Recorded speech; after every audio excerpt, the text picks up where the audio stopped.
উদাহরণ 5।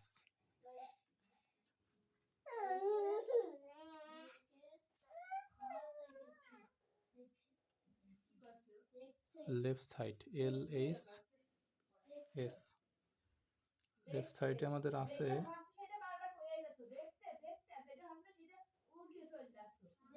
tan theta plus cot theta.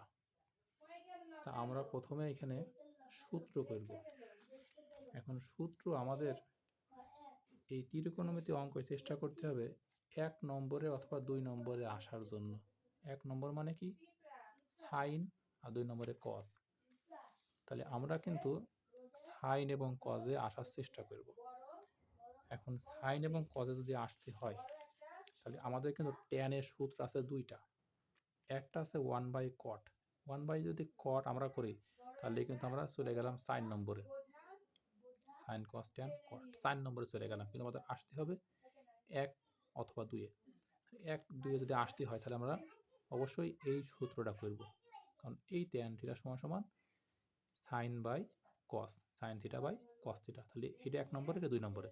তাহলে আমাদের উচিত হবে এই সূত্রটা প্রয়োগ করা।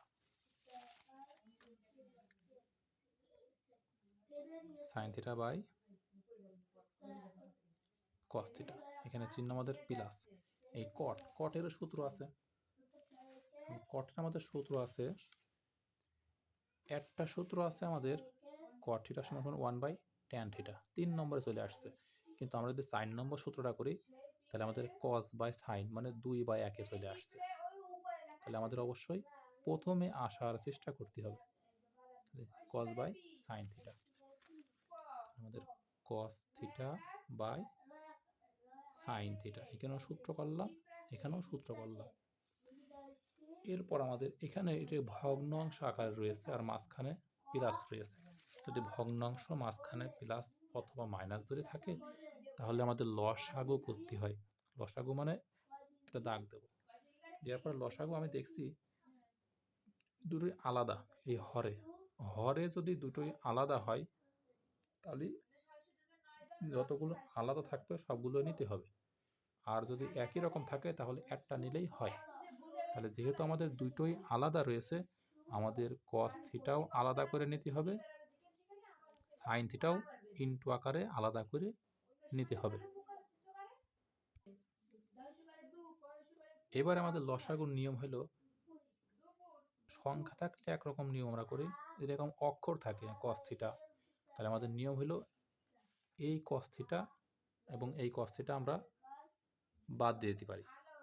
বাদ দিয়ে যেইটা আমাদের থাকছে সাইন থিটা, এটা কিন্তু অবশিষ্ট থেকে যাচ্ছে, সেই অবশিষ্ট সাইন থিটার সাথে উপরে যে লবে যে আছে তার গুণ করে দেবো। তাহলে সাইন থিটা এবং সাইন থিটা যদি গুণ করি তাহলে আমাদের সাইন স্কোয়ার হয়, সাইন স্কোয়ার থিটা। দুইটা সাইন যদি আমরা গুণ করি তাহলে সাইন স্কোয়ার থিটা হয়। এখানে চিহ্ন আমাদের প্লাস। এখানেও কিন্তু আমাদের এই সাইন থিটা এবং এই সাইন থিটা আমাদের মিলে যাবে না, মিলে গেলে এদের আমরা বাদ দিয়ে দেবো। তাহলে আমাদের থাকছে শুধুমাত্র cos থিটা।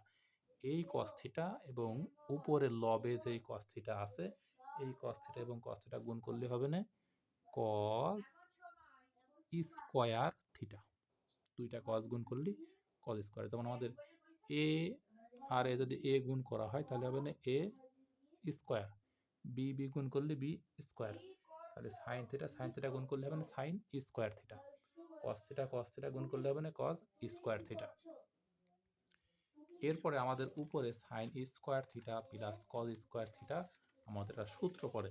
সূত্রটা হচ্ছে এই যে 1 নম্বরে sine square theta plus cos square theta সমান 1 লেখা যায়। তাহলে আমাদের উপরে লবের এই পরিবর্তে আমরা 1 লিখব, আর নিচেই যা তাই থাকুক, cos theta into sine theta. এইবার আমরা এই 1 আলাদা করে দেবো, এই 1 এও পাবে, এই 1 এও পাবে। আলাদা করলে 1 উপরে, নিচে আমাদের cos থিটা, এখানে ইনটু আছে বলে এখানে ইনটু, এই 1 এর মাথার উপরও আসবে 1 বাই সাইন থিটা। এবার আমাদের 1 বাই cos রয়েছে, এখন 1 বাই cos এর একটা গুণা আছে, ওয়ান বাই কজের গুণা হচ্ছে সেক থিটা,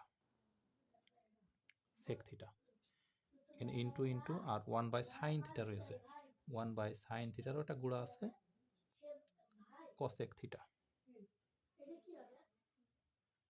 সূত্র থেকে আমরা পালাম এটা। তাহলে এটা আমাদের রাইট সাইড।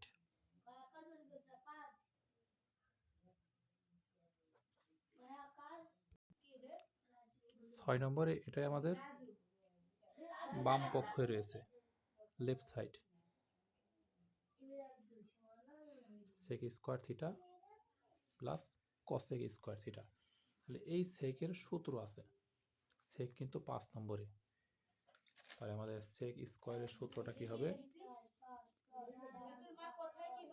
এই যে সেক স্কোয়ার, সেক এনে স্কোয়ার নেই, তারপর সেক থিটা সমান 1 বাই কজ লেখা যায়। কিন্তু এখানে স্কোয়ার আমাদের প্রশ্নে আছে, এই জন্য আমরা এখানেও স্কোয়ার দিয়ে দেবো। সেক স্কোয়ার থিটা সমান সেক থিটা সমান 1 বাই কস থিটা। যেহেতু এখানে সেকের উপর স্কোয়ার রয়েছে, এখানে আমাদের কজের উপরও স্কোয়ার দেব, এখানে প্লাস। এটা কসেক একেবারে লাস্টের, তাহলে লাস্টে আছে কি 1 বাই সাইন থিটা। যেহেতু এখানে স্কোয়ার ছিল, আমাদের সাইনের উপরও স্কোয়ার। এবার আগের অঙ্কের নিয়মই, এখানে ভগ্নাংশ মাঝখানে প্লাস, ভগ্নাংশ মাঝখানে যদি প্লাস থাকে তাহলে আমাদের নিয়ম হলো লসাগু করতে হবে। লসাগু যেহেতু দুইটাই যদি আলাদা হয় তাহলে দুইটাই নিতে হবে, আলাদা হলে দুইটাই নিতে হবে। তাহলে cos square theta into sine square theta. আচ্ছা, এবার আমাদের এই cos থিটা আর এই cos থিটা যদি মিলে যায়, মিলে গেলে আমরা এটা বাদ দিয়ে দেবো, থাকছে অবশিষ্ট থাকছে সাইন স্কোয়ার। এই সাইন স্কোয়ার সাথে লবে যে থাকে তার সাথে গুণ করব। এখন সাইন স্কোয়ার সাথে ওয়ানের সাথে যাই গুণ করা হোক না কেন সেটাই হয়, অর্থাৎ সাইন স্কোয়ার থিটাই হবে। চিহ্ন আমাদের প্লাস, এখানে প্লাস। এবার এই সাইন স্কোয়ার থিটা, এই সাইন স্কোয়ার থিটা এর কাজ শেষ।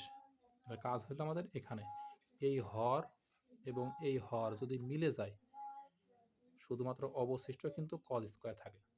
এইটা মিলে গেল, অবশিষ্ট এটা থাকছে, এর সাথে ওই ওয়ানের গুণ হবে। তাহলে কজ স্কোয়ার সাথে এক কথা ওয়ানের সাথে যাই গুণ করা হোক না কেন তাই হবে, কজ স্কোয়ার থিটাই হবে। এরপর আমাদের যে এখানে সূত্র পড়ে, 1 নম্বরে যে সূত্রটা আছে আগে আমরা প্রয়োগ করেছিলাম, sine square theta plus cos square theta সমান সমান 1 লেখা যায়। আর নিচে আমাদের cos square theta into sign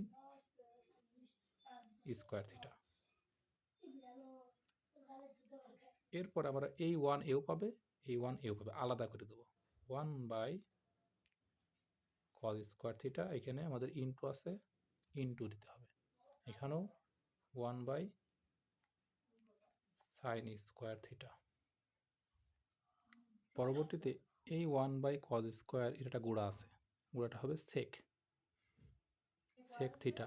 যেহেতু এখানে স্কোয়ার ছিল আমরা এখানেও সেক স্কোয়ার থিটা দেব, into 1 by sine, 1 by sine থাকলে এর গুণা হবে কসেক থিটা। যেহেতু এর উপর স্কোয়ার ছিল এই জন্য এর উপরও স্কোয়ার হবে। তাহলে এটাই আমাদের ডান পক্ষ বা রাইট সাইড।